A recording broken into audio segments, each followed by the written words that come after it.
Sangram, or as in cricketing terms, you would call that as the slogovers. Voting that is now taking place in 58 Lok Sabha seats is spread across 8 states and union territories.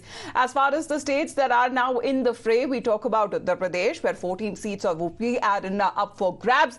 In Haryana, all of the 10 seats that the voting is taking place, 8 seats each in Bihar and Bengal, that is witnessing voting. Amidst the sweltering heat in Odisha, 6 seats that will see voters seal the fate of their candidates.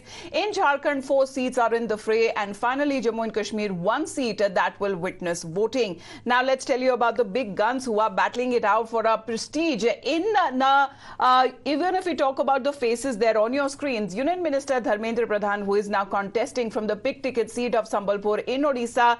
In Delhi, let's talk about also the VIP candidates that are Manoj Tiwari, who has been retained by the BJP, who's fighting against Congress Party's Kanhaiya Kumar in the New Delhi seat. The battle is between BJP's Bansuri Swaraj and Aam Aadmi Party's Somnath Bharti. Meanwhile, Women and Child Development Minister Maneka Gandhi is contesting once again from the seat of Sultanpur in Uttar Pradesh.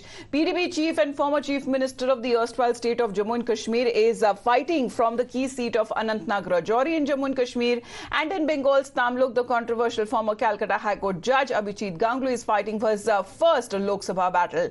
Let's talk about Haryana. Former Chief Minister Manohar Lal Khattar is contesting from the seat of Karnal. Naveen Jindal, the Congress leader who jumped ship and joined the BJP just last 2 months, is contesting from the seat of Kurukshetra against Aam Aadmi Party Sushil Gupta and INLD's Abhay Singh Chautala. Those are the key fights that we are looking at, but voting that has now been completed in almost 28 seats and union territories, where voters in 428 seats out of 543 have now locked their mandate. And we will know the results very soon, and that is on the 4th of June. But let's get you a lowdown on the much debated turnout factor and tell you how men and women have voted in the last 5 phases.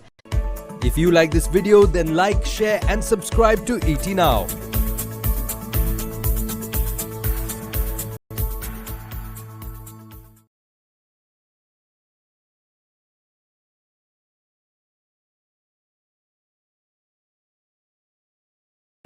If you like this video, then like, share and subscribe to ET Now.